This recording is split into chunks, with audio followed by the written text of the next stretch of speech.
Welcome to another edition of the Dementia Care Partner Talk Show.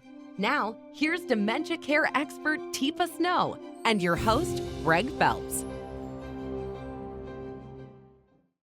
Hello and welcome to the Dementia Care Partners podcast. My name is Greg Phelps. Joining me once again is dementia care expert Teepa Snow.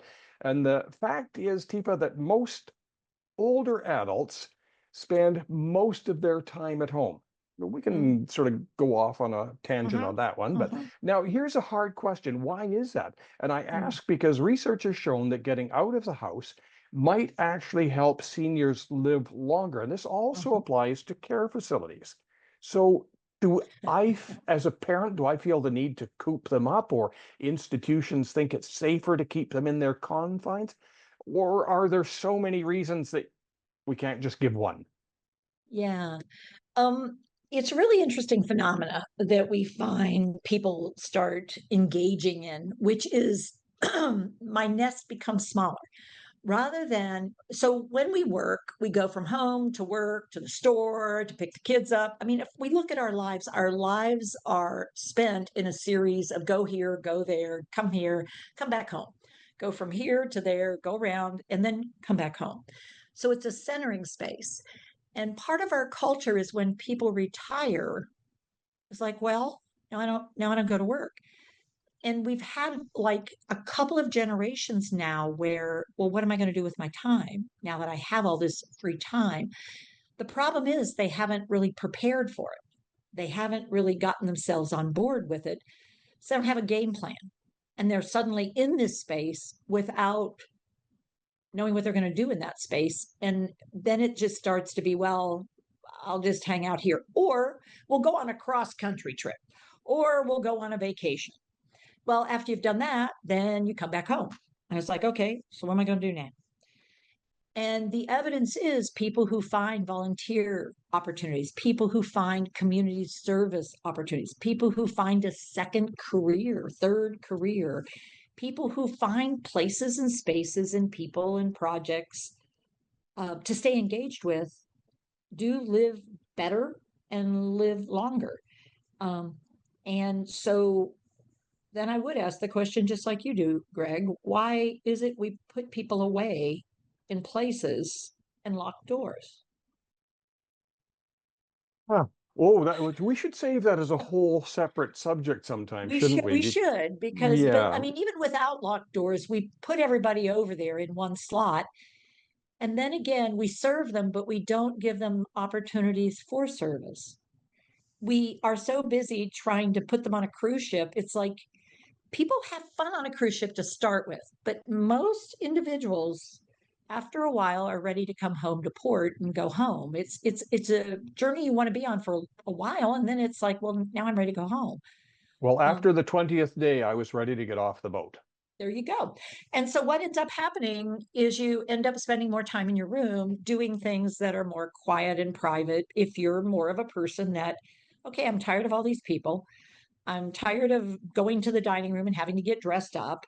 I'm tired of going down where it's really loud and the da da da. And I might build in small amounts, but if I don't have a responsibility, a productive thing that I'm supposed to assign myself to do, I don't need to, so I don't.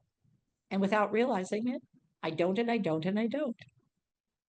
Does introvert, extrovert play any part in this? Because I know some people like to get out, they need the stimulation.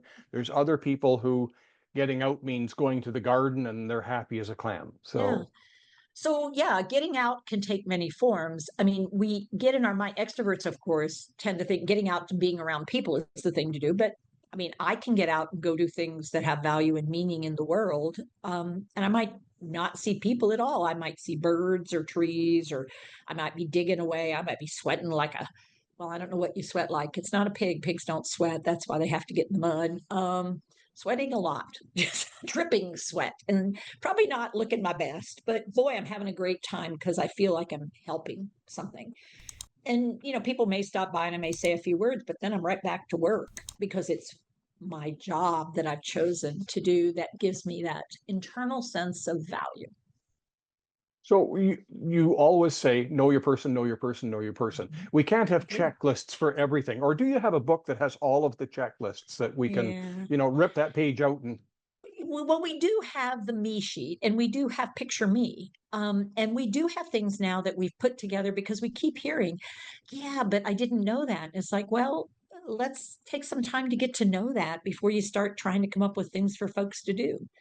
Because if people see me as a really social human being, like many people have, they've said, oh, she's an extrovert, I'll bet you. And it's like, oh, no, no, she isn't. She just knows the value of connecting and communicating. And so she does that and she finds value in it. But I also need my alone time to go do that. It's sort of recharge? know that about me so that, yeah, I can go do it, but make sure you give me plenty of sidebar time. Not necessarily in my house. For me, it's going to be outside, even if it is hot and sweaty.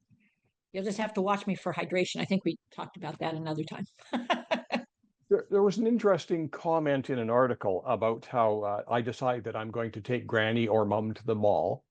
And Ooh. I'm in my t-shirt because this is, it's hot outside. We go into the mall and I'm cold, I'm cold, I'm cold. And then you're going, how the heck can you be cold? Well, let's talk about that adipose tissue and where it's distributed and what happens to the skin of seniors, which gets super thin. And it means simple things start adding up, and I am freezing. So if you really want to do that, please don't do it to me. But if you are going to do it, bring along a couple of extra layers because, yeah, we have different temperature tolerances now. And you don't even think about it, but it matters. If you were ever to put out a book called Know Your Person, Know Your Person, Know Your Person, it would be so thick, it would probably have to have about 10 different volumes because there is a lot to consider. And some people are sort of scared to ask. So where do we go if we have just this little question I want to ask somebody? This one question. So we have this amazing tool we call I share, you share, because it's really interesting when I say, oh, hey, Greg. So I happen to be somebody who really enjoys being outside a lot. How about you? You like being outside or are you more of an inside guy? Well, not so much. I can't take the heat anymore. Can't take the heat anymore. So when you're inside, do you like to be in your workshop or in the house? I like watching TV. Oh, TV watching. Ooh, sports or something else. Oh, sports. Got to be sports. Go Chiefs. Ooh, okay, now, this is how bad it is, Greg. Now, or what are those? Are those baseball things or football or hockey or what is Oh, that? they hit things. They hit things. Oh, wow. Wow. Okay. Well, I'm not going to get in their way, that's for sure. Guess who has some research to go do? But you better believe next time I come, what I may bring is a pennant or a emblem or something. Hey, say, hey, Greg, take a look at this. I recorded a game for you because I knew you missed it. So, you know what? Come help me make popcorn and then we can watch it. So there's lots of things that can be led into, but I can't always think of them myself. So can I talk to somebody and organize some of this? Can you give me some Yeah. hints? Yeah.